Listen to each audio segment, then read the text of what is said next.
আমরা প্রবাসে চিনি, মানুষের কান্না আমাদের এখানে লুকানো আছে।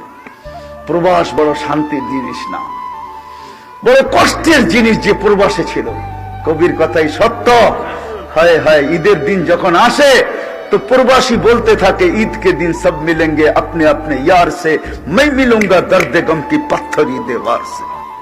এটাই সত্য। প্রবাসে যখন ঈদ আসে না, হায় হায়, আজকে তো ভিডিও কল। আপনাদের নোয়াখালীর কাহিনী আমার মনে আছে। আমি হজে ওমরায় গেছি, তো চলে আসবো, ট্যাক্সি ভাড়া করছি, চেহারায় বোঝা যাইতেছিল না কোন দেশের। আমি বৈশাখী, আমি মনে করছি ইন্ডিয়া পাকিস্তানের হবে, নাদুস নাদুস চেহারা, সুন্দর। তো আমি উর্দুতে জিজ্ঞাসা করলাম তোমার বাড়ি কোথায়? বাংলাদেশে। তাইলে আমি বললাম তোমার সাথে তার উর্দু বলে কোনো দরকার নেই। কোথায় বাড়ি? কয় নোয়াখালী। কতদিন এখানে? কয় 25 বছর। বাড়ি গেছো কয়দিন পর পর বাড়ি যাও? কয় 2 থেকে 3 বছর পর। আমি বললাম মাইনা নিলাম 2 বছর পর, তাহলে 25 বছর আপনি 12 বার বাড়ি গেছেন, ঠিক না? তো বলে হ্যাঁ হুজুর তাই হবে। তো আমি বললাম যে আপনি তো জীবনের কোনো মজাই দেখেন নাই।